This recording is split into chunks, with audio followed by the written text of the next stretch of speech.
Hello बच्चों, कैसे हो? उम्मीद करता हूँ बेटा सब ठीक होंगे और शानदार तरीके से अपनी तैयारी कर रहे होंगे। जैसे बेटा आपका यूके ट्रिपल एससी लेखपाल की प्रैक्टिस चल रही है, वो भी हिंदी की 20 क्वेश्चनों के साथ। आपको मैंने 2 प्रैक्टिस सेट करवा दिए, तीसरा प्रैक्टिस सेट है। उम्मीद करता हूँ आप अच्छे तरीके से इन प्रैक्टिस सेटों को पढ़ रहे होंगे। ठीक है बेटा, एक काम जरूर कर करो, आप जब वीडियो देखते हो तो उस वीडियो को लाइक कर करो और साथ में वो कमेंट करके मुझे बता करो आपको वीडियो कैसी लगी। ठीक है, तो तीसरा प्रैक्टिस बेटा यहाँ प्रैक्टिस सेट ये आपके सामने है बेटा, और इसकी पीडीएफ मैंने आपको बताया था कल, अगर जिसने वीडियो नहीं देखी वहां पर मैंने आपको बताया था कि जो आपको इसकी पीडीएफ मिलेगी वो कहाँ मिलेगी। तो आप अच्छी तरीके से कल की वीडियो देखना, दूसरे जो प्रैक्टिस सेट है उसकी वीडियो देखना, उससे मैंने आपको बता रखा है। ठीक है ना, चलिए तो स्टार्ट करते हैं बेटा। और पहला क्वेश्चन क्या कहता है, जरा ध्यान से सुनना कि कबीरदास की भाषा कौन सी है। ठीक है, जो कबीरदास जी है बेटा, इनकी भाषा कौन सी थी ये पूछा गया है। इसमें क्या आंसर बताओगे बेटा? ब्रजभाषा या पंचमेल खिचड़ी या बेटा राजस्थानी या बेटा क्या आपकी अवधी? इन चारों ऑप्शनों में ऐसी कौन सी भाषा है जो कबीरदास से जुड़ी हुई है? बताइए जरा, क्या आंसर लगाओगे आप सब जने? तो बेटा आपने अगर आंसर लगाया होगा बी ऑप्शन तो ये करेक्ट आंसर होगा। आपने अगर आंसर लगाया होगा बी ऑप्शन तो ये करेक्ट आंसर होगा बेटा कि कबीरदास की भाषा कौन सी है? पंचमेल खिचड़ी। देखो पंचमेल खिचड़ी क्यों कहा जाता है मैं इसके बारे में आपको बताता हूँ। कबीरदास ने अपनी रचनाओं में एक भाषा का प्रयोग नहीं करा, इन्होंने कई सारी भाषाओं का प्रयोग करा। अरबी, फारसी की बात करो या अरबी की बात करो या बुंदेली की बात करो या आपसे बेटा ब्रजभाषा की बात करो या खड़ी बोली की बात करो, तो उन्होंने कई, बंगाली की भी बात करो तो उन्होंने कई सारी भाषाओं का मिश्रण अपनी रचनाओं में रखा है। इसी कारण इनकी भाषा को पंचमेल खिचड़ी या बेटा इसे हम सुदक्कड़ी के, कहीं कहीं बेटा सुदक्कड़ी भी आता है, सुदक्कड़ी। ठीक है, पंचमेल खिचड़ी या बेटा इनकी भाषा जो थी उसे हम सुदक्कड़ी के नाम से भी जानते हैं। ठीक है, अगर मान लो ऑप्शन में कहीं पंचमेल खिचड़ी ना हो तो सुदक्कड़ी आपको मिलेगा। ठीक है, तो कबीरदास की भाषा बेटा कौन सी थी यहाँ पर? पंचमेल खिचड़ी या सुदक्कड़ी। दूसरी बात अगर बात करें बेटा, जो कबीरदास है, इन कबीरदास की रचना है बड़ी फेमस एक। ठीक है, जो कबीरदास है बेटा, इनकी एक रचना है जिसका नाम है, आपने सुना होगा बीजक। क्या सुना होगा बेटा? बीजक। ठीक है, तो कभी अगर पूछे आपसे बीजक किसकी रचना है तो आप सभी को बताना बेटा किसकी? कबीरदास की। और भी है बेटा, जैसे आपने सुना होगा साखी, साखी की बात करो या बेटा शबद की बात करो या आपसे रमेनी की बात करो, तो ये तीनों की तीनों बेटा ये भी रचना किसकी मानी जाती है? कबीरदास की मानी जाती है। तो कबीरदास की रचना बीजक, साखी, शबद, रवेनी, ये सब किसकी बेटा? कबीरदास की। ये जो साखी है बेटा ये इन्होंने लिखी है प्लस में बेटा राजस्थानी, राजस्थानी और प्लस में बेटा पंजाबी मिली खड़ी बोली, पंजाबी मिली खड़ी बोली। ये किस भाषा में लिखी गई है तो ये मैं आपको बता रहा हूँ। साखी जो लिखी गई है पंजाबी मिली और खड़ी बोली और राजस्थानी, इन कई सारी भाषाओं से इन्होंने ये साखी को बनाया। उसके बाद अगर देखें बेटा शबद की अगर बात करें तो शबद जो रचना है इसमें इन्होंने बेटा करें तो इन्होंने ब्रजभाषा, ब्रजभाषा का भी प्रयोग करा इस रचना में और साथ में पूर्वी हिंदी का भी इन्होंने क्या करा इसमें? प्रयोग करा। ठीक है, पूर्वी हिंदी का। ठीक बालको, अगर पूछे बेटा रमेनी की भाषा क्या थी तो ये भी बेटा आपकी ब्रजभाषा थी, ब्रजभाषा थी और साथ में बेटा इसमें भी पूर्वी हिंदी। ठीक है बेटा, अगर कभी आपसे पूछे कि भैया बताइए जो इन्होंने रमेनी लिखी है वो किस भाषा में लिखी है, शबद लिखी है किस भाषा में, तो आपको याद रखना। ठीक है बेटा, तो कबीरदास की भाषा क्या है बेटा? पंचमेल खिचड़ी, जैसे सुदक्कड़ी कहते हैं। कबीरदास की बीजक, कभी पूछे बीजक किसकी रचना तो आपको कबीरदास की बतानी है। ठीक है, चलिए अगर मान लो कभी आपसे पूछे बेटा कि कबीरदास जी के गुरु का नाम क्या था, अगर मान लो कभी पूछे कबीरदास जी के गुरु का नाम क्या था, तो कबीरदास जी के जो गुरु थे बेटा वे थे आपके स्वामी रामानंद, स्वामी रामानंद, स्वामी रामानंद, रावानंद, रामानंद। ठीक है, ये कबीरदास जी के गुरु का नाम था। लेकिन अगर कभी ये पूछे बेटा कि कबीरदास जी के प्रमुख शिष्य कौन थे, तो कबीरदास जी के जो बेटा प्रमुख शिष्य थे, जो मेन शिष्य माने जाते थे इनके, तो कबीरदास जी के प्रमुख शिष्य का बेटा नाम था जिसका नाम था धर्मदास। क्या था बेटा? धर्मदास। ये धर्मदास जो थे कबीरदास जी के बेटा प्रमुख शिष्य माने जाते थे। बड़े अच्छे अच्छे पॉइंट लिखवा रहा हूँ बेटा, कबीरदास से रिलेटिव अगर कोई क्वेश्चन आएगा तो यहाँ से बचकर नहीं जाएगा, ये बात आपको याद रखनी है। ठीक है, तो कभी बीजक किसकी रचना बेटा? कबीरदास जी की। और कबीरदास जी के गुरु अगर पूछेगा तो स्वामी रामानंद बताना है और कबीरदास जी के जो प्रमुख शिष्य था वो कौन था बेटा? धर्मदास थे। ठीक है, दूसरी बात, कबीरदास जी जो थे बेटा ये आपके, मैं एक चीज और आपको बताऊं बेटा, जो कबीरदास जी थे इनके बारे में अगर थोड़ा सा बताऊं तो कबीरदास जी निर्गुण भक्ति कहा जाता है कि निर्गुण निर्गुण भक्ति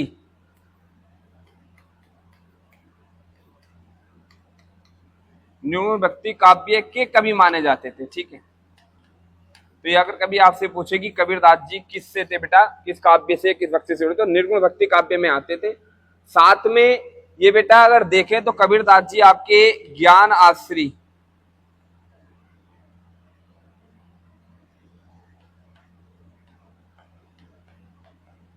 ज्ञान आश्रय शाखा के भी एक कवि थे बेटा। ठीक है, किस शाखा से जुड़े हुए थे, ज्ञान आश्रय से जुड़े हुए थे, और किस भक्ति से, ये बेटा निर्गुण में आते थे। निर्गुण भक्ति कवि, निर्गुण जो भक्ति कवि थे, भक्ति कवि थे उनसे। ठीक है, याद रखना ज्ञान आश्रय शाखा कवि माने जाते थे।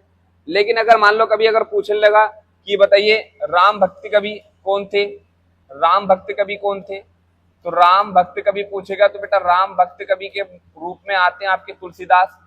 कौन आते हैं बेटा, तुलसीदास, तुलसीदास आते हैं। ठीक है, इन्होंने बेटा कई सारी रचनाओं का प्रयोग करा, इन्होंने भी अपनी रचनाओं में, इन्होंने बेटा अपनी रचनाओं में अवधी भाषा का भी प्रयोग करा है। ठीक है, अवधी के साथ साथ उन्होंने बेटा अपनी रचनाओं में ब्रजभाषा का भी प्रयोग करा है। ठीक है, तो तुलसीदास ने अवधी और ब्रजभाषा दोनों में प्रयोग करा, ये बात याद रखना, क्योंकि तुम्हें सभी को पता है तुलसीदास की एक रचना मैंने आपको बताई थी, रामचरितमानस। क्या बताए थे बेटा, रामचरितमानस। तो रामचरितमानस जो है बेटा ये आपकी अवधी भाषा में लिखी हुई थी। किसमें लिखी हुई थी, ये अवधी भाषा में ही लिखी हुई थी। ठीक है, इसलिए बेटा मैं आपको बता रहा हूं। ठीक है, याद रखना बेटा सब जने। चलिए बेटा, तो राम भक्ति के कवि कौन माने गए, तुलसीदास। ज्ञान आश्रय शाखा के कवि कौन है, कबीरदास। निर्गुण भक्ति काव्य के जो प्रमुख कवि हैं भी कौन है आपके, कबीरदास जी हैं बेटा। और अगर मान लो उसने पूछ ला कृष्ण भक्ति काव्य के कौन है बेटा, अगर उसने पूछ ला कृष्ण भक्ति काव्य के, तो कृष्ण भक्ति काव्य के अगर कृष्ण भक्ति काव्य के अगर पूछा, कृष्ण भक्ति शाखा के अगर कभी पूछेगा तो बेटा कौन आते हैं बताओ, तो रहीम दास जी। कौन आते बेटा, रहीम दास। रहीम दास जो आते हैं वो कृष्ण भक्ति काव्य के कवि माने जाते हैं। ठीक है, और एक बड़ा मोस्ट क्वेश्चन है कि सूफी प्रेम मार्गी, सूफी प्रेम मार्गी, सूफी प्रेम मार्गी शाखा के कवि कौन है बेटा, सूफी प्रेम मार्गी शाखा में आते हैं आपके बेटा जायसी। कौन आते हैं आपके, जायसी। ठीक है, कौन आते हैं बेटा, जायसी। तो ये पॉइंट आपको याद रखने, बड़े अच्छे अच्छे पॉइंट लिखवाए हूं जो आपके एग्जाम में आने, मतलब कि आने की संभावना हो सकती है, आ भी सकते हैं। ठीक है बेटा, तो याद रखना। तो ये आंसर क्लियर हुआ। कबीरदास की भाषा क्या थी बेटा, पंचमेल खिचड़ी थी। ठीक है, कबीरदास जी के गुरु का नाम क्या था बेटा, स्वामी रामानंद था। कबीरदास जी के प्रमुख शिष्य कौन थे बेटा, धर्मदास थे। ठीक है, दूसरी बात, कबीरदास जी की बीजक किसी रचना, कबीरदास जी की साखी शब्द रमेनी भी कबीरदास जी की है बेटा। निर्गुण भक्ति काव्य से जुड़े हुए थे, ज्ञानाश्री शाखा के कवि माने जाते थे बेटा। राम भक्ति के पूछेगा तो तुलसीदास है बेटा, और कृष्ण भक्ति शाखा के रहीमदास माने जाते थे बेटा। प्रमुख शिष्य वन आपको बताया दिया, और सूफी प्रेम मार्गी शाखा कवि कौन आपके बेटा, जायसी। ठीक है, तो ये पॉइंट आपको याद रखना। एक क्वेश्चन वो याद रखना बेटा कबीरदास से पूछा जाता है, अगर मान लो कभी पूछे आपसे उलट, उलट वासियों के रूप में कौन प्रसिद्ध थे बेटा, उलट वासियों, उलट वासियों के रूप में प्रसिद्ध जो थे बेटा, उलट वासियों के रूप में जो बेटा प्रसिद्ध थे ना, वे आपके बेटा कबीरदास ही थे। याद रखना कौन थे बेटा, कबीरदास। तो ये क्वेश्चन भी आप सभी को याद रखना बच्चों, गलती मत करना। ये क्वेश्चन ऐसी बनेगा, उलट वासियों के रूप में प्रसिद्ध किसे माना जाता है, तो कबीरदास को माना जाता है। ठीक है, समझ में आया। अब यहाँ से बाहर तुमसे नहीं पूछेगा कबीरदास से, कबीरदास जी यहाँ पर आपके कंप्लीट हो गए। ठीक है, अच्छी तरह से नोट करके समझना बेटा। तो पहला क्वेश्चन हुआ क्लियर बेटा। चलिए अगले क्वेश्चन की ओर बढ़ते हैं। अगला क्वेश्चन क्या कहता है, जरा देखिए यहाँ पर कि पश्चिमी हिंदी का विकास किस अपभ्रंश से हुआ है बेटा, बताइए जरा। जो पश्चिमी हिंदी है इसका विकास किस अपभ्रंश से माना जाता है, बताओ सब जने। पश्चिमी हिंदी का भाई पैसाची अपभ्रंश से, मागधी अपभ्रंश से, व्राचड़ अपभ्रंश से, या शोरसेनी अपभ्रंश से, बताइए सब जने क्या आंसर लगाओगे कि पश्चिमी हिंदी का विकास किस अपभ्रंश से माना जाता है। तो अगर बेटा आपने लगाया होगा पश्चिमी हिंदी का डी ऑप्शन, तो इसका करेक्ट आंसर। ठीक है, क्योंकि पश्चिमी हिंदी का विकास जो माना जाता है बेटा आपका शोरसेनी अपभ्रंश से माना जाता है। ठीक है, देखो बेटा जब वीडियो आप देखते हो तो पूरी वीडियो देख करो, और साथ में वीडियो को लाइक जरूर कर करो और कमेंट करके मुझे बता करो आपको वीडियो कैसी लगी। ठीक है, मैं आपके लिए बहुत मेहनत कर रहा हूँ। जब लो आपका पेपर नहीं होगा डेली ही आपको मैं ऐसे प्रैक्टिस सेट लाऊंगा। ठीक है, और उम्मीद करता हूँ ये सारे प्रैक्टिस सेट अगर आप तमीज से पढ़ लो तो आपको इनमें से ही आपको क्वेश्चन मिल जाएंगे। ठीक है ना, चलिए बेटा बात करते हैं बेटा पश्चिमी हिंदी का विकास किस अपभ्रंश से हुआ है। तो मैं आपको कुछ बताता हूँ बेटा यहाँ पर अपभ्रंश और कौन से अपभ्रंश से कौन कौन सी आपकी भाषाएं निकली हैं। ठीक है, उनके बारे में मैं आपको बताता हूँ, जरा नोट करके लिख लेना। तो एक तरफ बेटा आप लिखना अपभ्रंश, ठीक है, और एक तरफ लिखना बेटा आधुनिक भारतीय आर्य भाषा, आधुनिक भारतीय, आधुनिक भारतीय भाषा, भाषाएं, आधुनिक भारतीय भाषा। ठीक, जैसे मान लो मैं आपसे कह रहा हूं भैया पहला कि शोर सैनी अपभ्रंश, मैंने किसकी बात करी बालकों, शोर सैनी अपभ्रंश। अब शोर सैनी अपभ्रंश से बेटा कौन कौन सी आई हैं,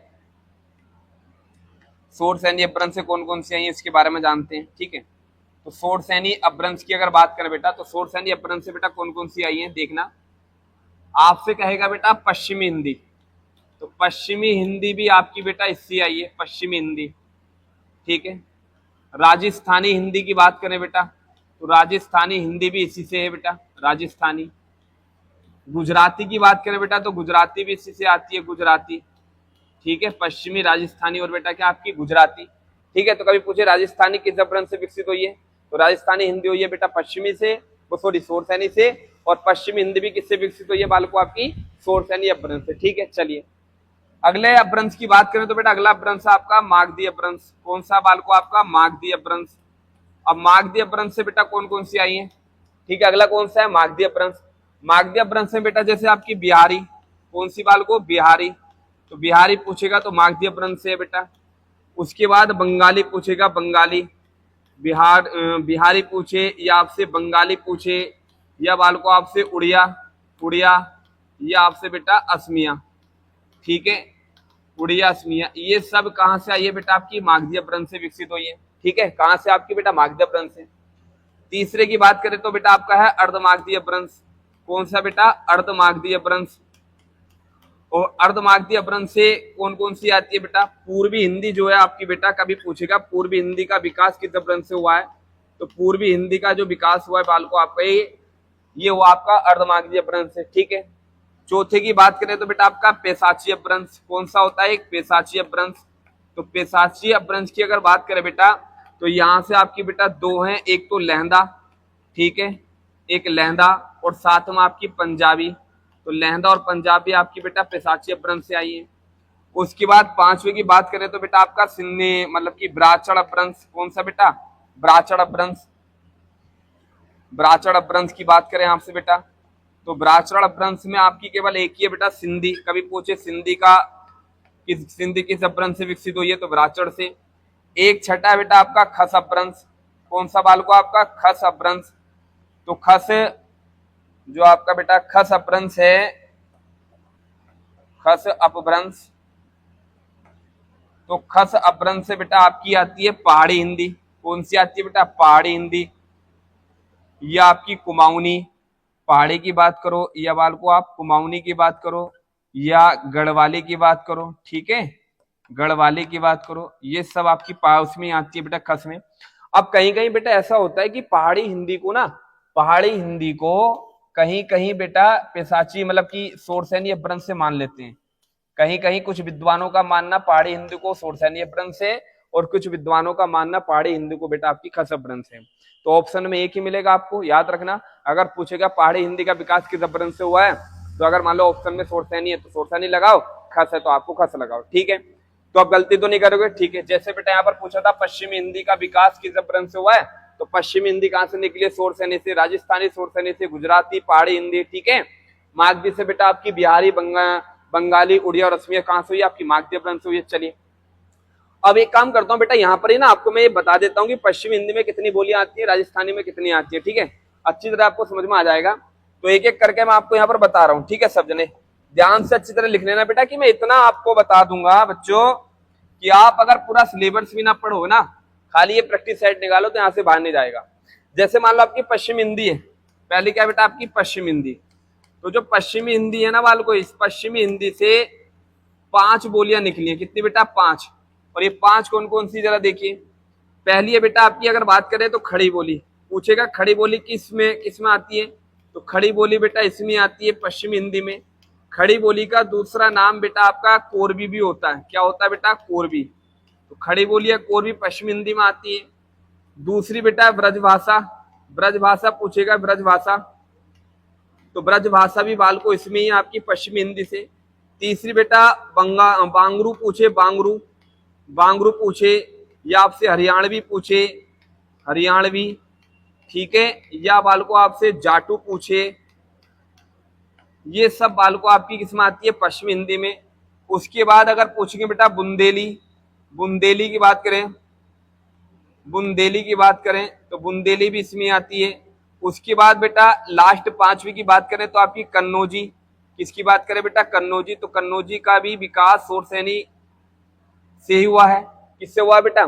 शोरसैनी अपभ्रंश से, अर्थात पश्चिमी हिंदी से। तो याद रखना बेटा पश्चिमी हिंदी में कितनी बोली आती है? 5। तो खड़ी बोली का संबंध किससे? पश्चिमी हिंदी से। कोरवी का पश्चिमी से, ब्रजभाषा का पश्चिमी से, बांगरू का पश्चिमी से, हरियाणवी का पश्चिमी से, जाटू का पश्चिमी से, बुंदेली का पश्चिमी से, कन्नौजी का बेटा पश्चिमी से। ठीक है बेटा, याद रखना। चलिए आगे बात करें बेटा तो राजस्थानी। राजस्थानी की अगर बात करें भाई ध्यान से, तो राजस्थानी को देखिए जरा। राजस्थानी की अगर बात करें बाल, तो राजस्थानी में आपकी बेटा 4 आती हैं। कितनी आती है बाल को? 4। ये 4 जरा ध्यान से सुनना बेटा, 4 हैं। अगर बात करें तो मेवाती एक होती है आपकी बेटा, मेवाती। मेवाती जो बोलती है ये उत्तरी राजस्थान में बोलती है। कहाँ बोलती है बाल को? ये उत्तरी राजस्थान में। राजस्थान के किस भाग में बोली जाती है मेवाती? ये राजस्थान के उत्तरी राजस्थान में बोली जाती है बेटा। दूसरी एक आती है बेटा मालवी। मालवी का संबंध पूछे तो राजस्थान से, और ये मालवी जो बोली जाती है बेटा ये दक्षिणी राजस्थान में। कहाँ बोली जाती है आपकी? ये दक्षिणी राजस्थान में। तो राजस्थान के किस भाग में मालवी बोली जाती है बाल को? तो आप बताओगे दक्षिणी राजस्थान में। एक होती है बेटा यहाँ पर आपकी मारवाड़ी। कौन सी होती है? मारवाड़ी। बेटा ये जो मारवाड़ी होती है ये कहाँ बोली जाती है? तो ये मारवाड़ी जो बोली जाती है बाल को, ये आपकी पश्चिमी राजस्थान में। कहाँ बोली जाती है? पश्चिमी राजस्थान में। ठीक है, मारवाड़ी कहाँ है? पश्चिमी राजस्थान में। और जबकि एक जो पूरब में बची बेटा ये आपकी जयपुरी। कौन सी है? जयपुरी, या इसे हम कह सकते हैं डुंडाड़ी। ठीक है, तो ये बात आपको याद रखनी है, जयपुरी या डुंडाड़ी ये बोली जाती है आपकी पूर्वी राजस्थान में। पूर्वी राजस्थान में, तो ये बात आपको याद रखनी है बेटा। ठीक है, तो राजस्थान में कितनी आती है बाल को? राजस्थान में 4 आती है। उत्तरी में मेवाती बोली जाती है। ठीक है, उत्तरी में मेवाती, दक्षिणी में मालवी, और बेटा पूरब में जयपुरी डुंडाड़ी, और दक्षिण पश्चिम में कौन सी बोली जाती है? मारवाड़ी। ठीक है, समझ में आया? चलिए आगे बात करें बेटा तो और देखिए जरा आगे, अगर मैं और कहूँ आपसे बेटा तो और जरा ध्यान से देखें। यहाँ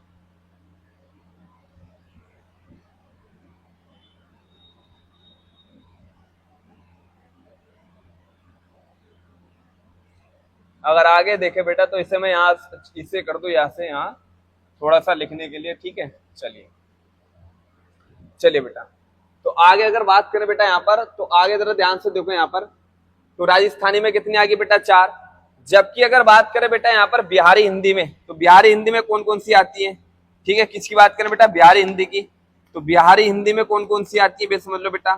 बिहारी हिंदी में, तो बिहारी हिंदी के अंतर्गत बेटा आपकी 3 आती हैं। कितनी आती हैं? 3। 3 में कौन कौन सी? एक तो बाल को आपकी मगही आती है। कौन सी आती है? मगही। मगही के बाद बेटा मैथिली। मैथिली पूछेगा, मैथिली। मैथिली के बाद बेटा आपकी भोजपुरी। कौन सी बेटा? आपकी भोजपुरी। तो मगही, मैथिली, भोजपुरी ये किससे संबंध रखती है आपकी बेटा? ये रखती है बिहारी हिंदी से। किससे रखती है? बिहारी हिंदी से। एक बचा बाल को आपका पूर्वी हिंदी। पूर्वी हिंदी में कौन कौन सी आती है? तो पूर्वी हिंदी में याद रखना, पूर्वी हिंदी में भी बाल को आपकी 3 ही आती हैं। कितनी आती है? 3। ए और बेटा बी और आपका सी। ए से बनता है बेटा अवधि, ए से अवधि। तो अवधि किसमें? पूर्वी हिंदी में। अवधि किसमें बेटा? पूर्वी हिंदी में। बघेली की बात करेगा तो बघेली, बघेली आपकी बेटा पूर्वी हिंदी में आती है। और एक बच्ची आपकी बेटा छत्तीसगढ़ी। कौन सी आती है? छत्तीसगढ़ी। ठीक है, तो ये भी किसमें आती है आपकी बेटा? पूर्वी हिंदी में। तो ए बी सी याद रखना है, पूर्वी हिंदी में आती है, और बिहारी में मगही, मैथिली, भोजपुरी। ठीक है, तो उम्मीद करता हूं बेटा तुम्हें समझ में आ गया होगा। कि अब यहां से कोई क्वेश्चन गलत नहीं होना चाहिए। जैसे कबीरदास को हमने कंप्लीट कर लिया, यहां से हमने सब कुछ कंप्लीट कर लिया कि कौन सी किस अपभ्रंश से और कौन सी कहां से बोली निकली है। ठीक है, समझ में आया बेटा? चलिए अगले क्वेश्चन की ओर चले। क्लियर हुआ ना? देखो मैं आपसे कह रहा हूं एक एक चीजों को अच्छी तरह से लिखना बेटा, नोट करके। और ये पीडीएफ मैंने आपको बता दी है कि आपको जो पीडीएफ मिलेगी बेटा ये इस व्हाट्सएप नंबर पे मिलेगी, यहाँ पर 8923941779। बेटा इस पर सब जने हाई लिख देना और आपको पीडीएफ मिल जाएगी। ठीक है ना? इस पर हाई लिख देना, आपको पीडीएफ मिल जाएगी। ठीक है बेटा, सबको पीडीएफ मिलेगी सेम इसी कंडीशन से, आप अच्छी तरह पढ़ना। ठीक है, चलिए अगले क्वेश्चन की ओर बढ़ते हैं बेटा। और अगला क्वेश्चन क्या कहता है जरा देखिए सब जने। अगला क्वेश्चन क्या है बेटा, देखें यहाँ पर, क्या संविधान के किस अनुच्छेद के अनुसार संघ की राजभाषा हिंदी और लिपि देवनागरी होगी? बताइए आर्टिकल कौन सा ऐसा है जिसमें कहा गया है कि जो संघ की राजभाषा वो हिंदी और साथ में लिपि कैसी होनी चाहिए बेटा? देवनागरी होनी चाहिए। तो आप मुझे सब जने बताओ बेटा कौन सा आर्टिकल है आपका। अगर आपने इसका आंसर लगाया होगा बच्चों डी ऑप्शन, तो इज द करेक्ट आंसर, क्योंकि आर्टिकल 343 ये कहता है बेटा कि संघ की राजभाषा हिंदी और लिपि क्या होगी बेटा? आपकी देवनागरी होगी। ठीक है, आर्टिकल कौन सा? और जबकि बात करें बेटा आर्टिकल 345 क्या कहता है? आर्टिकल 345 ये कहता है कि राजभाषा के संबंध में, ठीक है, क्या कहता है बेटा? राजभाषा के संबंध में, राजभाषा के संबंध में, राजभाषा के संबंध में आयोग और संसद समिति का गठन, आयोग और संसद समिति का गठन, संसद समिति का गठन। ठीक है, ये कहा गया बेटा किसमें? आर्टिकल 345 में कहा गया कि राजभाषा के संबंध में आयोग का गठन किया जाएगा और संसद समिति का गठन। जबकि आर्टिकल 346 में कहा गया है बेटा आपका कि राज्य की आधिकारिक भाषा, क्या कहा गया बेटा? राज्य की आधिकारिक भाषा, आधिकारिक भाषा, आधिकारिक, राज्य की आधिकारिक भाषा, क्या कहा गया बेटा? राज्य की आधिकारिक, आधिकारिक भाषा, आधिकारिक भाषा या भाषाओं का उल्लेख, या बेटा भाषाओं या भाषाओं का उल्लेख, भाषाओं का उल्लेख, भाषाओं का उल्लेख। ठीक है, ये आर्टिकल 300 किसमें कहा गया? 346 में। जबकि नहीं बेटा थोड़ा यहाँ गलती ये हो गई है, 345 344 में है ये, जैसे क्या लिखना 344 में तो राजभाषा के संबंध में और 345 में लिख दो यहाँ पर। ये जो सारी बात है ना, ये 344 में कहा गया, ये 345 में कहा गया और ये 346 में कहा गया। ये 346 में क्या कहा गया कि एक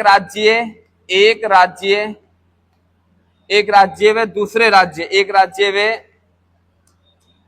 दूसरे राज्य के बीच पत्राचार, क्या बेटा? पत्राचार, एक राज्य में दूसरे राज्य के बीच क्या होगा बेटा? पत्राचार। ये आर्टिकल 346 में। तो सारे ऑप्शन हमने जान लिए बेटा, तो गलती मत करना सब जने कभी भी। ठीक है, समझ में आई मेरी बात?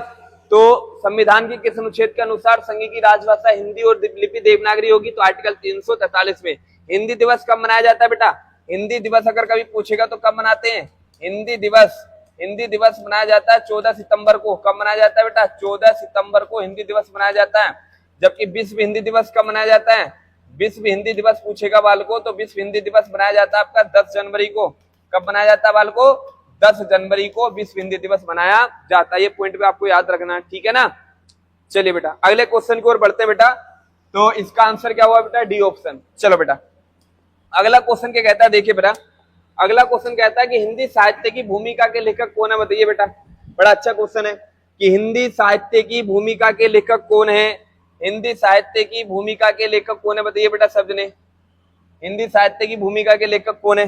बताओ क्या आंसर लगाओगे इसका बेटा? रामचंद्र शुक्ल या डॉक्टर राम कुमार वर्मा, हजारी प्रसाद द्विवेदी या रामविलास शर्मा?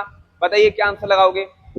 बताओ बेटा सब जने कि हिंदी साहित्य की भूमिका। तो बेटा हिंदी साहित्य की भूमिका जो रचना है ये लेखक है हजारी प्रसाद द्विवेदी। कौन है बेटा?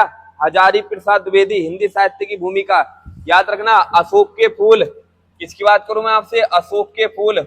अशोक के फूल भी, अशोक के फूल भी किसकी रचना बेटा? हजारी प्रसाद द्विवेदी की। और हिंदी साहित्य का आदिकाल भी किसकी है बेटा? हजारी प्रसाद द्विवेदी की।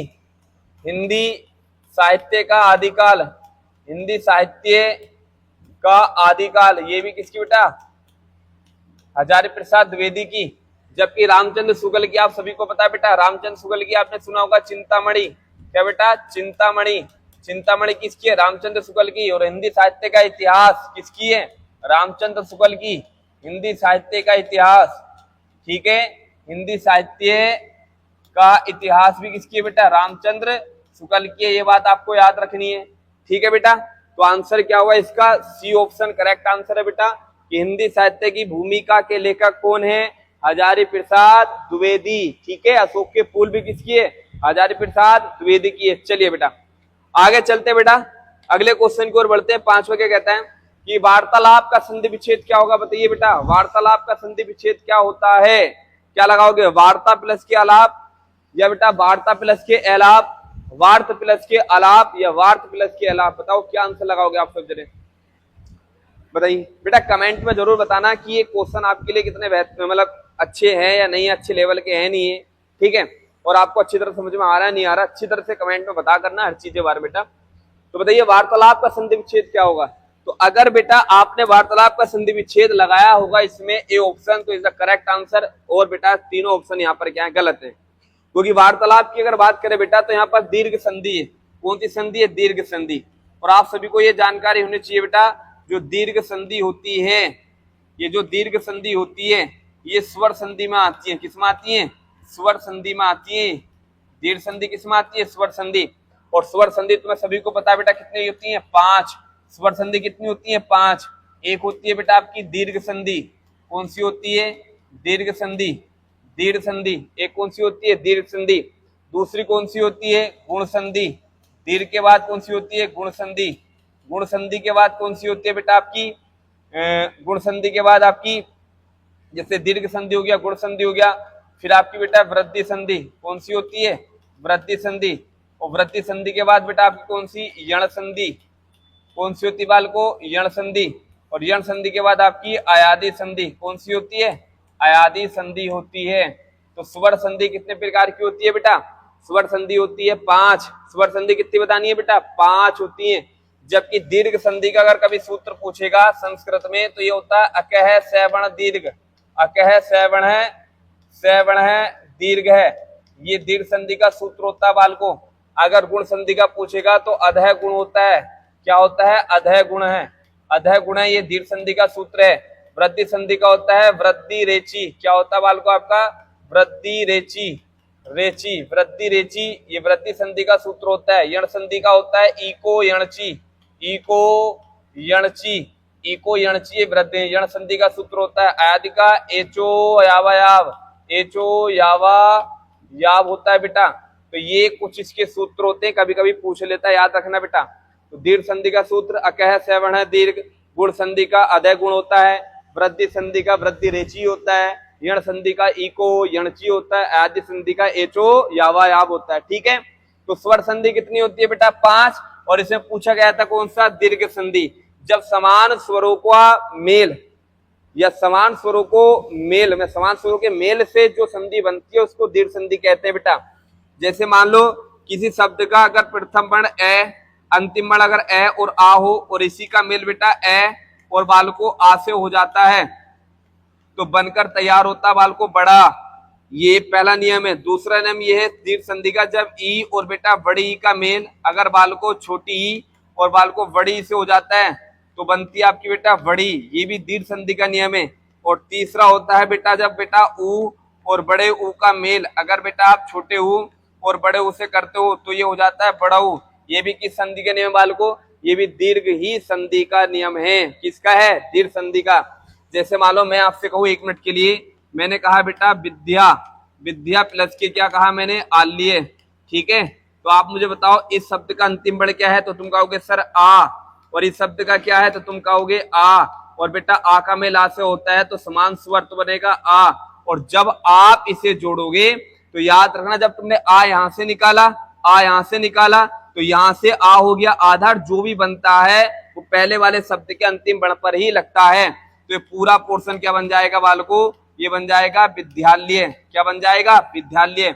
ऐसी जैसे मानो मैंने कहा आपसे बालकों, मैंने कहा कपीस, मैं कहूँ आपसे कपी, प्लस के कह रहा हूँ बेटा ईस, तो आप देखो यहाँ पर निकालो, यहाँ से बेटा ई निकली, यहाँ से बेटा क्या निकली, ई निकली, और ई का मेल बड़ी ई से करोगे तो क्या बनेगा बेटा, बड़ी। और जो भी बनेगा वो पहले वाले शब्द के अंतिम वर्ण पर लगाना होगा। अगर छोटी की मात्रा है तो यहाँ पर कपी पे बड़ी की मात्रा कर दो, और ये तो खत्म हो जाते हैं बेटा, इसलिए बचा यहाँ पर क्या, से, और ये हो गया कपीस। क्या हो गया बालको, कपीस हो गया। समझ में आया नहीं आया, क्या हो गया, कपीस। जैसे बेटा यहाँ पर तुम ये भी कर सकते हो, जैसे मैंने कहा बेटा लघु, लघु प्लस के मैं कह रहा हूं आपसे उर्मी, और लघु प्लस की उर्मी में आप मुझे बताओ, यहां से आप छोटा ऊ निकालोगे, यहां से बाल को आपने बड़ा ऊ निकाला, और छोटा ऊ और बड़े ऊ के मेल से बाल को क्या बनेगा, बड़ा ऊ ही बनता है। अब ये बड़ा ऊ कहाँ लगाओगे, ये बड़ा ऊ वहां लगाओगे जो शब्द का पहला अंतिम वर्ण होगा उसे उसके अंत में उसके साथ लगाया जाएगा। तो यहाँ पर बेटा जो छोटा हुआ इसका क्या कर दो, बड़ा ऊ कर दो, और ये हो जाएगा लघु, और ये खत्म, और बचा क्या आपका उर्मी। तो याद रखना बेटा, जब बड़ा, बड़ी और बड़े ऊ के मेल से कोई संधि का निर्माण करा जाता है उसको कहा जाता है दीर्घ संधि। यही चीज यहाँ पर थी बेटा। जैसे आप वार्तालाप में यहाँ से बेटा आप आ निकालोगे, ठीक है, यहाँ से देखो वार्तालाप में जैसे आपने लिखा है वार्तालाप, तो यहाँ लगाओ वार्ता प्लस के आलाप, जब लगाओगे वाल को तो आप मुझे बताओ, यहां से तुमने वाल को आ निकाला, यहां से तुमने आ निकाला, और आ से क्या बनेगा, आ, और ये कहां लगेगा, पहले वाले शब्द के अंतिम वर्ण पर।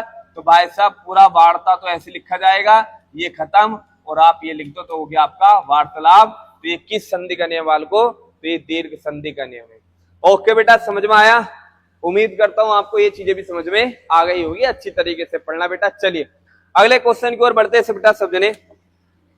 अगला क्वेश्चन देखिए बेटा, कि किस वाक्यांश के लिए प्रयुक्त शब्द का सार्थक नहीं है, प्रयुक्त शब्द सार्थक नहीं है। कौन सा बेटा ऐसा है जो आपका गलत है, बताइए सब जने बताओ बेटा, कौन सा ऐसा है जो बेटा गलत है। यहाँ पर सब जने बताओ, यहाँ पर कौन सा ऐसा है जो बेटा गलत है। देखिए जरा सब जने, दिखाई दे रहा होगा आपको, बताइए कौन सा है जो गलत है। जल में जन्मने वाला या जल में जन्म लेने वाला, क्या वो जलज होता है। बिल्कुल बात सही है बेटा। जहां केवल रेत ही रेतो मरुस्थल होता है, यही बात सही है बेटा। अनुचित बात के लिए आग्रह दुराग्रह, यही बात सही है बेटा आपका।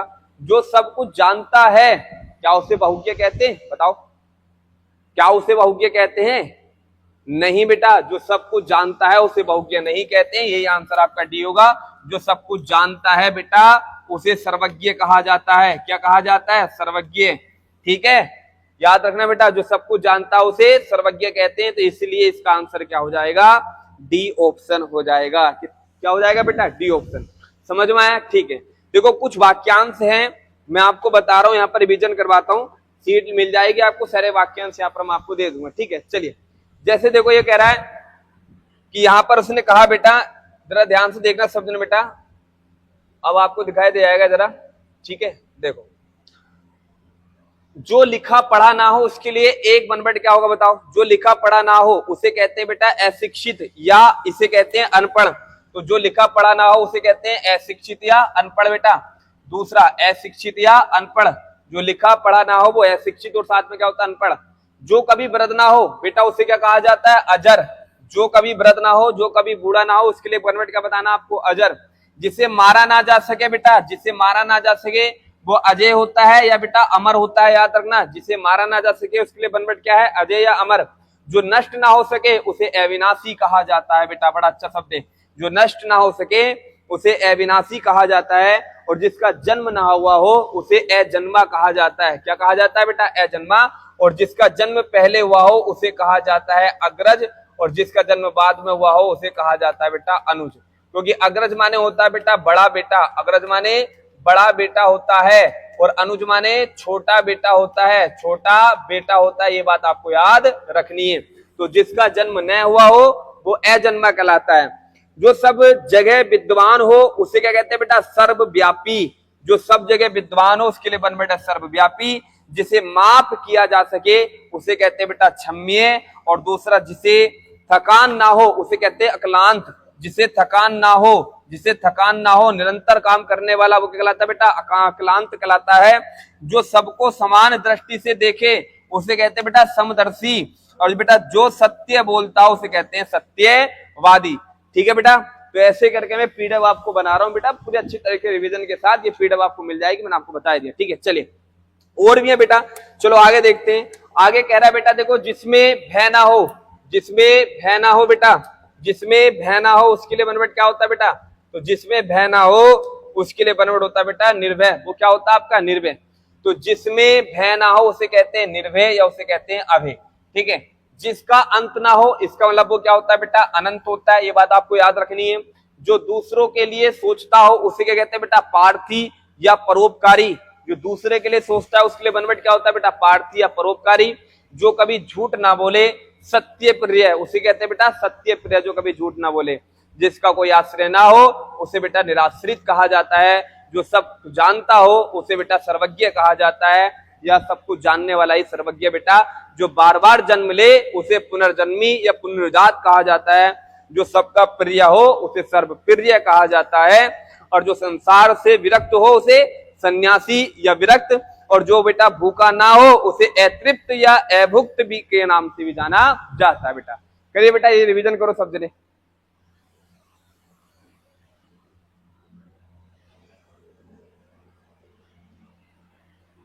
करिए बेटा, तो समझ में आया बेटा? जो भूखा ना हो, अतृप्त, अभुक्त या संदर्भ अनुसार भी यहाँ पर देखा जाता है। ठीक है, चलिए अगला क्वेश्चन देखेंगे बेटा। यहाँ पर तो देखो, यहाँ पर किस शब्द में उपसर्ग नहीं है? बताओ ऐसा कौन सा शब्द है बेटा जिसमें उपसर्ग नहीं है?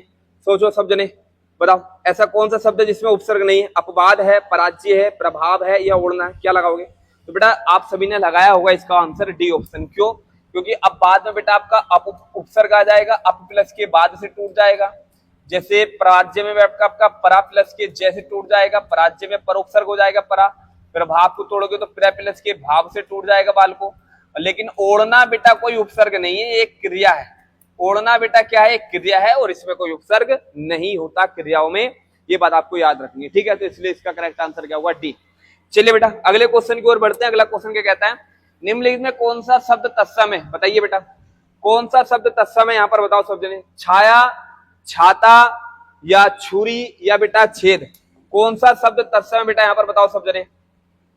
कौन सा ऐसा है जो बेटा तत्सम है? बताओ सब जने कौन सा है तत्सम? छाया है, छाता है, छुरी है, छेद है। तो अगर बेटा आपने लगाया होगा, बताओ तत्सम बताना बेटा, तत्सम। तो याद रखना इसका करेक्ट आंसर होगा ए। क्यों होगा? क्योंकि छाया एक तत्सम है और इसका तत्व बेटा छां होता है। क्या होता है? छां होता है। जबकि छाता तद्भव है और इसका तद्भव होता है छत्रक। छत्रक इसका क्या है? ये तत्सम है। छत्रक क्या बेटा? ये तत्सम है। और जबकि बेटा छुरी की बात करो तो छुरी तद्भव है, जबकि इसका छुरी का आपका तत्सम है। और बेटा छेद आपका तद्भव है, और जबकि इसका छिद्र की बात करेंगे तो छिद्र आपका बेटा क्या है? तत्सम है। तो समझ में आया चारों ऑप्शन? चलिए बेटा, तो इसलिए इसका आंसर हो जाएगा ए ऑप्शन। आगे चलते बेटा अगले क्वेश्चन की ओर कि राजा ने ब्राह्मण को धन दिया, वाक्य के लिए रेखांकी पद में कारक है। बताओ राजा ने ब्राह्मण को धन दिया, तो ब्राह्मण को पे अंडरलाइन है बेटा, और इसमें बताना आपको धन दिया, आप कौन सा कारक लगाओगे? बताओ कर्ता कारक, कर्म कारक, संप्रदान कारक या अपादान कारक? ठीक है, तो अगर आपने बेटा यहां लगाया होगा सी ऑप्शन संप्रदान कारक, तो इज द करेक्ट आंसर। क्यों? जब बेटा को विभक्ति का प्रयोग अगर कुछ देने के लिए किया जाए, किसी को कुछ देने के लिए किया जाए, क्योंकि संप्रदान का मतलब होता है सम प्लस प्र प्लस के दान, अर्थात समान रूप से दिए गए दान को ही संप्रदान कारक कहा जाता है। जब आपको लगे कि कर्ता द्वारा किसी को कुछ दिया जा रहा है दान के रूप में, जो लिया ना जाए वापसी, वो संप्रदान कारक कहलाता है। तो यहाँ पर राजा ने ब्राह्मण को दान दिया या धन दिया, तो ये बेटा एक दान के रूप में है, और दान वाली चीजें कहाँ रखी जाएगी? आपकी संप्रदान कारक में रखी जाएगी। ये बात आपको याद रखनी है। ठीक है, जैसे मोहन श्याम को पैसे देता है, जैसे मोहन श्याम को देता है, रवि कमल को पुस्तक देता है, रवि कमल को पुस्तक देता है, पुस्तक देता है। तो याद रखना यहाँ देने के अर्थ में भी कौन सा बेटा? आपका संप्रदान कारक। और संप्रदान कारक की बेटा विभक्ति मैंने आपको कल बताई थी, क्या होती है? के लिए। क्या होती है बेटा? के लिए, और साथ में को भी होती है, लेकिन को तब होती है जब ये कार्य कोई देने के लिए किया जाए। ठीक है, ना तो के लिए जैसे श्याम के लिए, श्याम के लिए, श्याम के लिए कपड़े ले आना, कपड़े ले आना। तो आपसे पूछेगा बताइए बेटा कौन सा कारक है, तो के लिए अर्थात संप्रदान कारक। ठीक है, चलिए अगले क्वेश्चन की ओर बढ़ते हैं बेटा। अगला क्वेश्चन कहता है कि ओष्ठीय अल्पप्राण घोष व्यंजन वर्ण कौन सा है, बताइए ओष्ठीय अल्पप्राण घोष व्यंजन वर्ण कौन सा है यहाँ पर, बताओ सब जने बेटा, यहाँ ध्यान से बताओ ओष्ठीय अल्पप्राण और घोष व्यंजन कौन सा है यहाँ पर। ओष्ठ्य भी होना चाहिए, अल्पप्राण भी और घोष, बताओ। तो अगर बेटा आपने लगाया होगा यहां पर बी ऑप्शन तो वो सही आंसर होगा। क्यों होगा, ओष्ठ्य का मतलब हो गया बेटा पै वर्ग वाला, कौन सा, पै फै पै फै बै पै फै बै भै भै और क्या मैं, पै फै बै भै मैं। अब यहां पर तुम देखो अल्पप्राण क्या होता है, अल्पप्राण स्पर्शी वर्ग व्यंजनों प्रत्येक वर्ग का तीसरा, पहला तीसरा पांचवा होता है। घोष का मतलब सहघोष प्रत्येक वर्ग का 345 तीसरा चौथा और पांचवा होता है। इन दोनों में कॉमन देखो बेटा, इन दोनों में कॉमन क्या है, 3 है। तो मतलब कि प्रत्येक वर्ग का तीसरा क्या कहलाएगा बेटा, आपका अल्पप्राण कहलाएगा, घोष कहलाएगा। लेकिन वर्ग कौन सा है, ओष्ठ वाला, तो केवल ओष्ठ का तीसरा वर्ग देख लो, और तीसरे में क्या रहा बेटा बै, इसलिए करेक्ट आंसर होगा आपका बेटा बी ऑप्शन। क्या होगा बेटा आपका बी ऑप्शन। ठीक है, ये शानदार ट्रिक के साथ बेटा मैं आपको बड़माला अच्छी तरह पढ़ाई है ऐप पर, बड़े बिंदास तरीके के साथ। और ये सारी चीजें तो मैं बता दूंगा बेटा जब मैं चैप्टर वाइज आपको लाऊंगा ना, यहाँ पर क्वेश्चन लाऊंगा, तब ये तुम्हें सब बताऊंगा कैसे करते हैं। ठीक है, चलिए बेटा, तो आंसर क्या हो गया इसका, बी ऑप्शन। आगे चलते बेटा अगले क्वेश्चन की ओर। तो अगला क्वेश्चन कहता है कि किसी अधिकारी को पत्र लिखना हो तो संबोधन किया जाता है। बड़ा अच्छा क्वेश्चन है देखो पत्र का। अगर हमें किसी अधिकारी को बेटा पत्र लिखना है तो बताइए संबोधन के लिए क्या लिखते हैं। अगर किसी अधिकारी को बेटा पत्र लिखना है तो संबोधन के लिए क्या लगाते हैं, बताओ। किसी अधिकारी को जब पत्र लिखा जाता है बताइए, माननीय महोदय, प्रिय मित्र, प्रिय आत्मज या पूजनीय। देखो पूजनीय लगाया जाता है जब पिताजी को, पिताजी के संबोधन में पिताजी को पत्र भेजा जा रहा हो। किसके लिए, पिताजी के लिए तो भेजा जा रहा है, तो वो पूजनीय लगाओगे। प्रिय आत्मज लगाया जाता है बेटा जब बेटा को भेजा जा रहा हो। किसके लिए बेटा, बेटे के लिए हो, तो वहां प्रिय आत्मज लगाते हैं। और प्रिय मित्र बेटा तब लगाते हैं जब किसी अपने मित्र को दिया जा रहा हो। तो इसका मतलब इसका आंसर बेटा क्या होगा, ए आंसर करेक्ट होगा बेटा यहाँ पर, क्योंकि माननीय महोदय यही रखा जाएगा किसी अधिकारी के रूप में, क्योंकि प्रिय मित्र मित्र के लिए आता है, प्रिय आत्मज बेटे के लिए आता है, और पिताजी आता है बेटा आपका, मतलब कि पूजनीय आता है पिताजी के लिए। ठीक है बेटा, चलिए अगले क्वेश्चन की ओर बढ़ते हैं बेटा।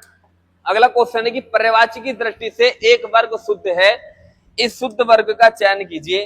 तो बताओ बेटा सब जने क्या इसका आंसर होगा, क्या इसका आंसर होगा, सब जने बताओ बेटा, सब जने बताओ इसका आंसर क्या होगा। पर्यायवाची की दृष्टि से शुद्ध क्या आंसर होगा बेटा सब जने। सिंह होगा, पंचानन होगा, नाहर होगा, वृगहरी होगा, कौन सा आपका शुद्ध है। सूर्य होगा, रवि होगा, दिनकर होगा, तरणी होगा, बताइए। अग्नि होगा, पावक होगा, अनल होगा, पिसुन होगा, महेश, रमेश, भूतेश, सतीश, बताइए क्या होगा। जल्दी बताओ बेटा इसका आंसर आपने क्या लगाया, चलिए लगाओ बेटा सब जने। ठीक है बेटा, कमेंट में जरूर बताना कि आपको वीडियो कैसी लग रही है। ठीक है, और लाइक जरूर करते रहना, और जितना शेयर करो आप उसे शेयर करना। और हाँ एक बात और बेटा, संडे में मैं आपको लाइव क्लास लेकर आऊंगा। ठीक है, संडे में लाइव क्लास लेकर आपको तुम्हारे सामने आऊंगा और लाइव क्लास चलाएंगे। और लाइव क्लास में 20 क्वेश्चन आपके यूके SSS लेखपाल के लिए करेंगे बड़े शानदार तरीके से। तो संडे के दिन आप सब जने चलना बेटा ध्यान से। ठीक है, संडे में लाइव क्लास लेकर आऊंगा मैं आपको, आप सभी से वार्तालाप भी होता है, हो जाएगा उसमें, और अच्छी तरह प्रैक्टिस भी करेंगे। बताइए क्या है बेटा इसका आंसर। अगर आपने बेटा ए ऑप्शन लगाया होगा तो वो करेक्ट आंसर है। क्यों है बेटा, सिंह, पंचानन, नाहर, मृगहरी। ठीक है, याद रखना, ये अगर मैं सिंह की बात करूं, या वाल को मैं आपसे पंचानन की बात करूं, पंचानन की बात करूं, या मैं आपसे नाहर की बात करूं, या वाल को मैं आपसे मृगारी की बात करूं, ठीक है, या मैं आपसे मृगेंद्र की बात करूं बेटा, मृगेंद्र की बात करूं, या मैं आपसे केसरी की बात करूं, केसरी की बात करूं, या मैं आपसे शार्दुल की बात करूं बेटा, शार्दुल की बात करूं, या मैं आपसे बेटा बनराज की बात करूं, बनराज की बात करूं, तो बेटा ये जो सब के सब होते हैं ना, ये सब के सब बालकों शेर के पर्यायवाची होते हैं। किसके होते हैं, शेर के पर्यायवाची होते हैं। किसके होते हैं, शेर के। जबकि यहां तुम अगर देखोगे तो बाल को यहाँ सूर्य की बात कर लो, या यहाँ पर बेटा आप रवि की बात कर लो, या बाल को यहाँ पर आप दिनकर की बात कर लो, ठीक है, दिनकर की, या आप यहाँ पर प्रभाकर की बात कर लो, प्रभाकर की, ठीक है, दिनकर कह दो, या बाल को प्रभाकर कह दो, या अंशुमाली कह दो, अंशुमाली कह दो, ठीक है, या बाल को आप यहाँ पर अर्क कह दो, क्या कह दो आप बेटा, अर्क कह दो, या आप यहाँ पर बेटा चंडासु कह दो, चंडासु कह दो, चंडासु, चंडासु नहीं कह रहे हो तो बेटा कमल बंधु कह दो, कमल बंधु कह दो। और भाई साहब ये कहने से फिर हो जाते हैं सब सूर्य के पर्यायवाची। किसके हो जाते हैं, ये सूर्य के हो जाते हैं, ठीक है। लेकिन गलत ये क्यों है, क्योंकि यहाँ जो आप तरणी देख रहे हो ना बेटा, ये तरणी जो देख रहे हो, ये तरणी इसको गलत बताएगा, ये तरणी इसको क्या बताएगा, गलत बताएगा। वो क्यों बताएगा, जरा ध्यान से देखो। अगर तरणी बेटा बड़ी वाली है ना, तो याद रखना ये होता है नाव का पर्यायवाची। नाव माने होता है आपका नौका, नौका कह दो या डोंगी कह दो, ये सब किसके होते हैं, नाव के पर्यायवाची होते हैं। लेकिन अगर तरणी होता बेटा छोटी वाला, अगर मान लो ये तरणी होता, तो आप तब कह सकते थे बेटा ये किसका है, सूर्य का। लेकिन यहाँ पर बड़ा था, इसी कारण ये क्या हो जाएगा बेटा, गलत। एक तरणी है, जबकि एक होता आपका तरुणी। क्या होता है, तरुणी। और तरुणी माने होती है बेटा आपकी क्या, युवती। क्या होती है, युवती। युवती का मतलब होता है जवान स्त्री। क्या होता है, जवान स्त्री होता है। युवती मतलब जवान स्त्री होता है बेटा। करिए बेटा सब जने, अच्छी तरह से नोट करो इसे, ठीक है बेटा। तो ये चीजें याद रखना, इसलिए गलत हुआ। जबकि बेटा जो अग्नि है, पावक है, अनल है, तो अग्नि और पावक आपको मतलब बता देते हैं बेटा कि अनल की बात करो, या बेटा यहाँ पर आप अनल की बात करो, या बेटा आप पावक की बात करो। पावक के साथ बेटा यहाँ पर आप पावक कह दो, हुतासन कह दो, हुतासन। हुतासन भी बेटा अग्नि का था, ठीक है। वायु सखा भी अग्नि का था, वायु सखा, वायु सखा भी अग्नि का था, ठीक है। ये सारे मैंने आपको बताए थे। लेकिन यहाँ गलत क्या हो गया, क्योंकि पिसुन की अगर बात करें बेटा, तो पिसुन का मतलब होता है चुगलखोर। क्या होता है, चुगल, चुगलखोर। पिसुन का अर्थ यहाँ पर चुगलखोर है। और साथ में पिसुन बेटा कौवे का भी पर्यायवाची होता है, पिसुन कौवे का भी होता है। जैसे बायस होता है, बायस माने भी कौवा होता है, ठीक है। और आपका करट माने भी क्या होता है बेटा, कौवा ही होता है। तो इसलिए गलत हो जाएगा। क्यों हो जाएगा, क्योंकि यहाँ पर तो सहरे तो बेटा शेर के थे, यहाँ ये निकल गया नाव का, यहाँ निकल गया कौवे का, और जबकि ये किसके थे, अग्नि के। जबकि यहाँ बात करेंगे बेटा यहाँ पर, तो याद रखना महेश की बात करो, या आपका भूतेश की बात करो, या सतीश की बात करो, ये तो महादेव के पर्यायवाची है। जबकि रमेश जो बढ़ता है, ये रमेश, ये बेटा रमेश नहीं होता महादेव का, क्योंकि रमेश बताया गया है विष्णु का पर्यायवाची। किसका बताया गया है, विष्णु का, ठीक है। और जबकि बेटा यहाँ जितने थे आपके, जैसे आपका महेश हो गया, तो महेश शिव का पर्यायवाची है, ठीक है। भूतेश हो गया, भूतों का ईश जो माना गया, शिव को माना गया। ऐसी सतीश भी शिव का पर्यायवाची हो गया। तो तीन तो बेटा ये शिव के पर्यायवाची थे। और जबकि यहाँ पर एक आपका गलत था, ठीक है, एक विष्णु का था, तो वही आपका क्या हो गया बेटा, गलत हो गया। तो बताइए बेटा, चारों ऑप्शन जान ले अच्छी तरीके से, अब गलती मत करना, ठीक है। चलिए अगले क्वेश्चन की ओर बढ़े। चलो बेटा अगला क्वेश्चन देखिए बेटा सब जने। अगला क्वेश्चन क्या कहता है, देखो सब जने, किस विकल्प में, याद रखना बेटा, किस विकल्प में शुद्ध युग्म का अर्थभेद सही नहीं है। कौन सा ऐसा बेटा जो भेद आपका सही नहीं है। अगर आपको सही से नहीं दिखाई दे रहा होगा तो मैं और आपको अच्छी तरीके से जूम वगैरह यहाँ पर बता दूंगा, ठीक है।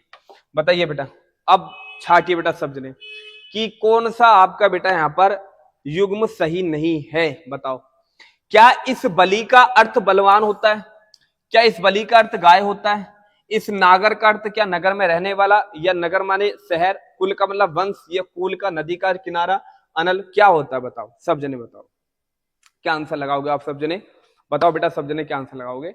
और शानदार क्वेश्चन है बेटा, बताओ। अगर आपने बेटा यहाँ पर ए ऑप्शन लगाया होगा तो वो करेक्ट आंसर होगा, क्योंकि ए ऑप्शन आपका गलत है। क्योंकि देखो नागर माने नगर में रहने वाला होता, बात सही है। नगर का मतलब शहर होता है, ये बात सही है। छोटे वाले कुल का मतलब वंश होता है, और बड़े वाले कुल का मतलब नदी का किनारा, ये भी सही है। जबकि अनल माने बेटा अग्नि होती है, और जबकि अनिल माने क्या होता है बेटा, पवन होता है, मतलब की हवा होती है। तो ये आपका सही है, ठीक है। क्योंकि पवन की बात करें बेटा तो पवन होता है हवा। समीर माने भी क्या होती है, हवा, ठीक है। समीर माने भी हवा। प्रभात माने भी क्या होती है बेटा, हवा ही होती है, ठीक है। तो समीर, प्रभात, ये सब हवा के पर्यायवाची होते हैं, ठीक है। चलिए, तो जबकि देखो एक बलि है, अगर बात करेगा बेटा इस वाले बलि की, तो इस बलि का मतलब हो गया आपका भेंट, इसका मतलब हो गया भेंट या देना है दान। जबकि बड़ी वाले जो बलि का मतलब होता है, इसका मतलब होता है बलवान। क्या होता है बेटा? बलवान। तो यहाँ ऐसा कुछ यहाँ था ही ना, यहाँ बेटा उल्टा था। ठीक है, चलो अगर मानते हैं यहाँ पर इस बलि का अर्थ बलवान है, ये बिल्कुल करेक्ट आंसर है। इस बलि का अर्थ बेटा देखेंगे तो लास्ट में बलवान है, जबकि बड़ी वाली छोटी वाली जो बलि है इसका मतलब गाय दे रखा था, ये गलत है। ठीक है, क्योंकि छोटी वाली बलि का मतलब क्या होता है बेटा? भेंट, और क्या होता है? दान होता है। ठीक है, तो गलती मत करना कोई भी, ये बात आपको समझ में आएगी। जैसा आपने देखा होगा ना, एक होता है बेटा अली, एक ये अली होता है, और एक बाल को ये अली होता है। तो छोटी वाली अली का मतलब क्या होता है? भूरा। छोटी वाली अली का मतलब भूरा, जबकि बड़ी वाली अली का मतलब होता है सखी। क्या होता है बाल को? सखी होता है। ठीक है, क्या होता है? सखी होता है। चलिए आगे चले, चलो अगले क्वेश्चन की ओर बढ़ते हैं बेटा। अगला क्वेश्चन है कि खग कुलकुल सा बोल रहा है, इसमें कौन सा अलंकार है बताओ? कि खग कुलकुल सा बोल रहा है, यमक अलंकार है, उपमा अलंकार है, श्लेष अलंकार है, या रूपक अलंकार है? बताओ बेटा सब जने, सही से आपको मैं दिखाओ बेटा यहाँ पर, तो बताओ क्या आंसर होगा इसका। खग कुलकुल सा बोल रहा है, सब जने बताओ। खग कुलकुल सा बोल रहा है रेखांकित शब्द का अलंकार है। तो देखो यहाँ पर खग माने हो गया पक्षी, और कुल का मतलब हो गया समूह। इस वाले कुल का मतलब हो गया पक्षियों का समूह। क्या हो गया बाल को? पक्षियों का समूह हो गया। पक्षियों का क्या हो गया बाल को? समूह हो गया। जबकि कुल का मतलब होता है बेटा, यहां पर देखोगे तो यहाँ कुल के या शब्दों की आवृत्ति हुई है, और यमक अलंकार इसका करेक्ट आंसर होगा, क्योंकि जहां एक शब्द की आवृत्ति अनेक बार हो जाए और उनके अर्थों में भिन्नता हो जाए ना, तो वो यमक अलंकार होता है। तो ये बड़ा अच्छा क्वेश्चन है। तो यहां पर इस कुल का अर्थ पक्षियों का समूह, और इस कुल का होता है मीठी आवाज। मीठी आवाज, सॉरी मीठी आवाज, मीठी आवाज या कलरव। कलरव भी माने मीठी आवाज होती है, पक्षियों की बोलने की आवाज। कि जो पक्षियों का समूह है वो मीठी आवाज से बोल रहा है। तो ये बात आपको याद रखनी बेटा कि कुल की 3 बार आवृत्ति हुई है, और सबके अर्थ क्या है बेटा यहाँ पर अलग है। तो कभी भी इस पंक्ति में अगर पूछा अलंकार कौन सा, तो आपको क्या बताना? यमक अलंकार बताना। कौन सा बताना? यमक अलंकार। चलिए बेटा आगे बढ़ते हैं अगले क्वेश्चन की ओर। अगला क्वेश्चन है कि पत्र लेखन के बारे में कौन सा विकल्प सही नहीं है। बड़ा अच्छा क्वेश्चन है बेटा। पत्र लेखन के बारे में कौन सा विकल्प सही नहीं है, ये आपको बताना है बेटा। ध्यान से लगाना सब जने, बताओ जरा, सब जने बताओ क्या आंसर लगाओगे कि पत्र लेखन के बारे में कौन सा विकल्प आपका सही नहीं है। क्या आंसर लगाओगे सब जने, जरा बताओ बेटा ध्यान से। यहाँ पर पहला ऑप्शन कहता है कि अपने से छोटे को पत्र लिखते समय, अपने से छोटे को पत्र लिखते समय समापन तुम्हारा, तुम्हारी, शुभ चिंतक, शुभ आकांक्षी, हितैषी जैसे शब्दों का प्रयोग से होना चाहिए। बात बिल्कुल सही है। ठीक है, होना चाहिए कि अगर आपसे छोटे, अपने से छोटों को पत्र लिख रहे हो, तो वहां पर तुम तुम्हारा का, तुम्हारी का, शुभ चिंतक का, शुभाकांक्षी का, हितैषी जैसे शब्दों का प्रयोग कर सकते हो। ठीक है, समापन के लिए जब अंत करते हैं। और सरकारी कार्यालयों में लिखे जाने वाले पत्रों को अभिवादन, सादर, नमस्ते लिखा जाना चाहिए। भाई अभिवादन, सादर, नमस्ते तो नहीं लिखना चाहिए। यही चीज मुझे यहाँ पर गलत लग रही है बेटा। ठीक है, फिर भी अगले क्वेश्चन पर चलते हैं। यहाँ पर पिताजी, माताजी और अन्य बड़े लोगों के लिए पत्र में आदरणीय, पत्र में बेटा क्या? आदरणीय, पूज्य जैसे, आदरणीय, पूज्य जैसे बेटा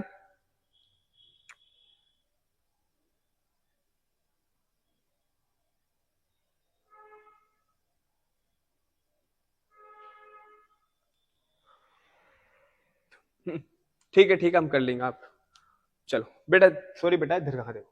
तो सरकारी कार्यालयों में लिखे जाने वाले पत्रों में अभिवादन, सादर, नमस्ते, यहाँ पर कुछ गड़बड़ी, फिर भी हम देख लेते हैं। पिताजी, माताजी और अन्य बड़े लोगों के लिए पत्र में आदरणीय, पूज्य जैसे शब्दों से प्रशंसित होना चाहिए। बात ये भी बिल्कुल, ये तो बात तो बेटा सही है, ये भी सही है, ये भी सही है। व्यक्तिगत पत्रों में औपचारिकता नहीं होती। वेरी गुड, व्यक्तिगत पत्रों में कभी औपचारिकता नहीं होती, क्योंकि व्यक्तिगत पत्रों में अनौपचारिकता होती है। क्या होती है बाल को? अनौपचारिकता। क्या होती है? अनौपचारिकता। व्यक्तिगत जो पत्र होते हैं उसमें औपचारिकता नहीं होती है, ये व्यवसाय से जुड़े हुए पत्र होते हैं। औपचारिक में व्यवसाय वाला सिस्टम होता है बेटा, लेकिन व्यक्तिगत पत्रों में ये अनौपचारिकता होती है। तो यहां पर बेटा ये सी भी सही है, डी भी सही है, ए भी सही है, लेकिन ये गलत है, क्योंकि सरकारी कार्यालयों में लिखे जाने वाले पत्रों में अभिवादन, सादर, नमस्ते नहीं करते, यहां खाली करते हैं अभिवादन महोदय।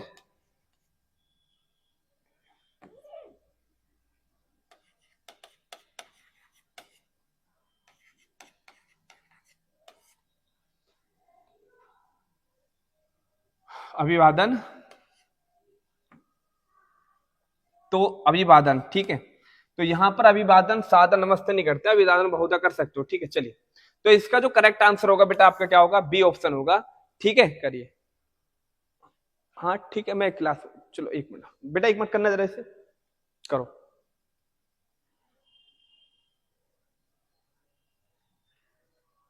ठीक ठीक ठीक है, चलिए बेटा, तो समझ में आया बेटा यहाँ पर। तो यहाँ पर सरकारी कार्यालयों में लिखे जाने वाले पत्रों में अभिवादन सादा नमस्ते नहीं करते, यहाँ पर अभिवादन भव्य का प्रयोग करते हैं, ये बात आपको याद रखना।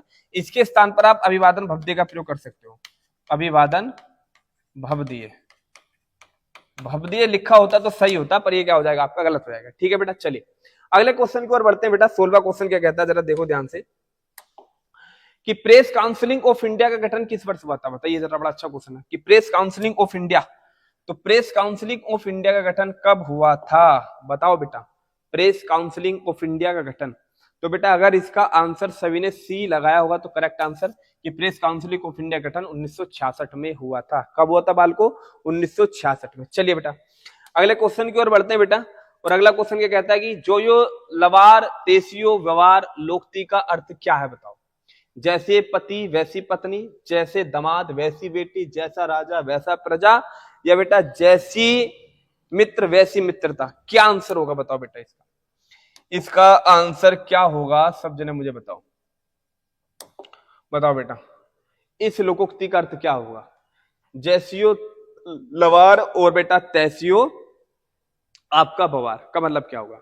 तो याद रखना बेटा, ये हिंदी में जैसा करना वैसा भरना उसके रूप में आता है, लेकिन यहां पर इसका अर्थ होगा बेटा जैसा दामाद वैसी बेटी, या जैसा पति वैसी पत्नी। तो इसका करेक्ट आंसर होगा बेटा आपका जैसा दामाद वैसी बेटी, या जैसा पति वैसी पत्नी।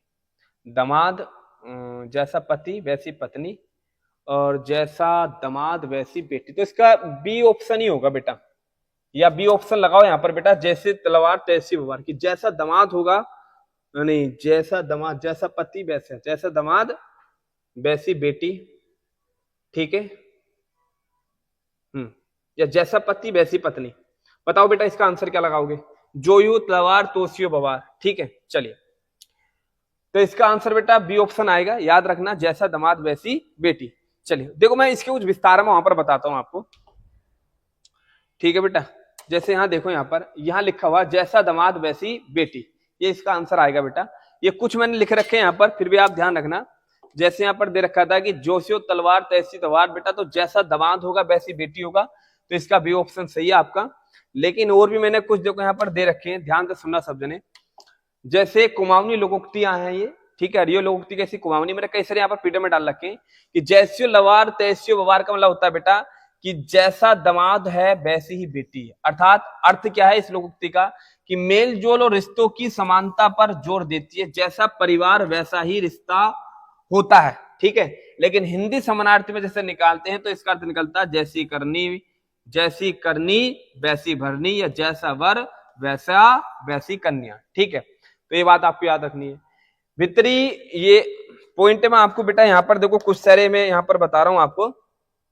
जैसे मान लो ये मैंने कुछ बना रखे हैं यहाँ पर पॉइंट, अच्छे से आपको क्लियर हो जाएंगे। तो ये मैंने कुछ ना कुमाऊनी के यहाँ पर लोकोक्तियां लिख रखी हैं, ठीक है। इसकी पीडीएफ आपको मिल जाएगी और आप इनका रिवीजन कर लेना अच्छे से, ठीक है, अच्छे से। जैसे भीतरी, गुनी, वहारी, टूनी, इसका अर्थ क्या होता है, अंदर से खोखला। भीतरी का मतलब क्या होता है बेटा, अंदर से वो क्या मतलब खोखला, बाहर से बड़ा दिखावा। तो बाहरी टूंडी, बाहर का मतलब क्या होता है, दिखावा। तो बाहर से, इस बाहरी का मतलब बाहर से, भीतरी का मतलब अंदर, इस गुनी का मतलब खोखला, और टूनी का मतलब होता है बेटा दिखावा। तो अंदर से तो खोखला है, बाहर से बड़ा दिखावा है। तो अर्थ जो लोग बाहर से बहुत ताकतवर या संपन्न या विद्वान दिखते हैं, पर वास्तव में अंदर से बिल्कुल खोखले होते हैं। इसका हिंदी अगर समानार्थी निकालेंगे तो ऊंची दुकान फीके पकवान, ये कहावत आपने सुनी होगी। तो मैंने बड़े अच्छे विस्तार के साथ यहाँ पर हिंदी का भी अर्थ लिख रखा है, वैसे भी अर्थ लिख रखा है, समझा रखा है, ठीक है। इसकी पीडीएफ में आप पढ़ लेना। जैसे देखो यहाँ पर और दे रखा है, और देखोगे ये जैसे ग्याठी भीतरी लवार टोली टोली बात की जेब खाली लेकिन बातें बहुत बड़ी, ये सारे बेटा यहाँ पर दे रखे हैं। अच्छे से इनका रिवीजन कर लेना। पीडीएफ मैंने आपको बता दिया कहाँ मिलेगी आपको। जैसे अगले क्वेश्चन पे जाओगे देखो यहाँ पर भी सेम यही है, ठीक है। आगे भी आपको यही मिलेगा बेटा। जैसे ये देखो 90 तक, यहाँ पर पूरे 20 क्वेश्चन मैंने लिखे हैं बेटा, यहाँ पर ये पूरे 20 क्वेश्चन है बेटा ये आपके।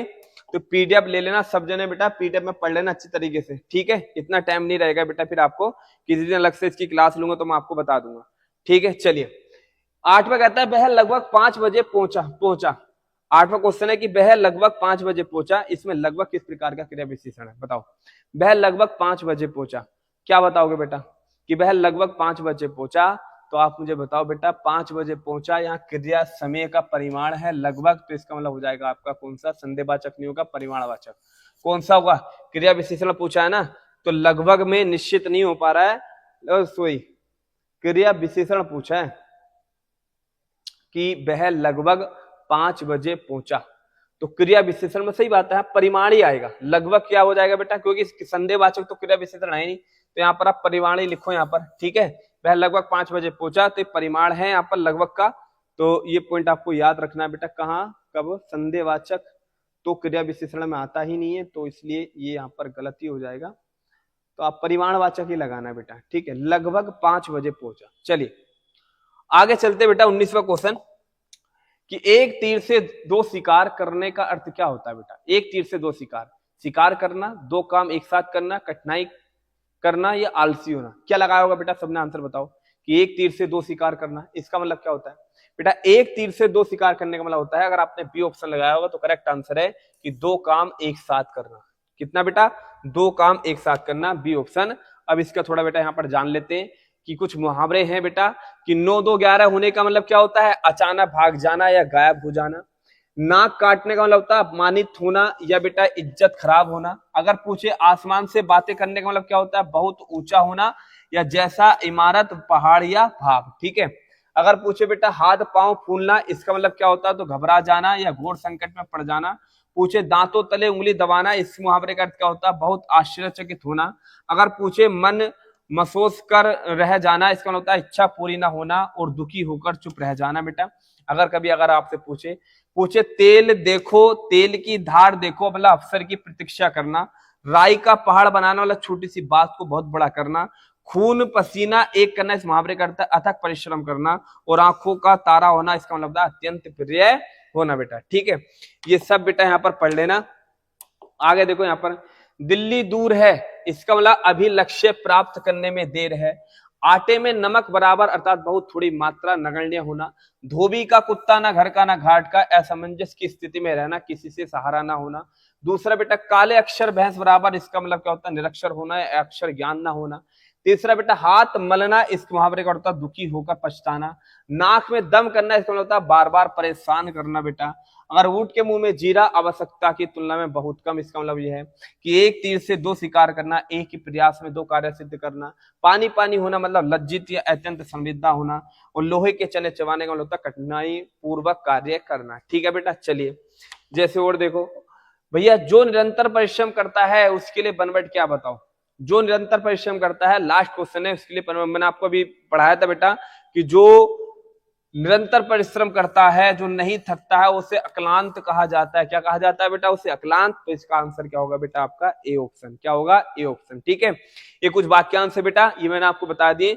ये देखो यहाँ पर पीडीएफ आपको मिल जाएगी व्हाट्सएप पे, सब जने याद रखना, ठीक है। तो ये चीजें आपको याद रखनी है अच्छी तरीके से, ठीक है। तो ये बेटा हमने 20 क्वेश्चन भी अच्छी तरह से पढ़ लिए, ठीक है। 3 प्रैक्टिस सेट आपके पूरे हो चुके हैं और 4था प्रैक्टिस सेट बनाते हैं कल को शानदार तरीके के साथ, इसी तरीके के साथ। तो बेटा इस वीडियो को आपको अगर अच्छी लगी हो तो बेटा इसे लाइक जरूर करना और कमेंट करके मुझे बताना। और जितना हो सके इन चीजों को आप लिखो। और पीडीएफ आपको मैंने बताई दी है, अपने नंबर पे, मेरे नंबर पे मतलब कि सेंड, मतलब हाई भेज देना और व्हाट्सएप पर मैं आपको बेटा वहां पर पीडीएफ सेंड कर दूंगा, ठीक है। तो मिलते हैं बेटा अगली वीडियो के साथ। जय हिंद, जय भारत।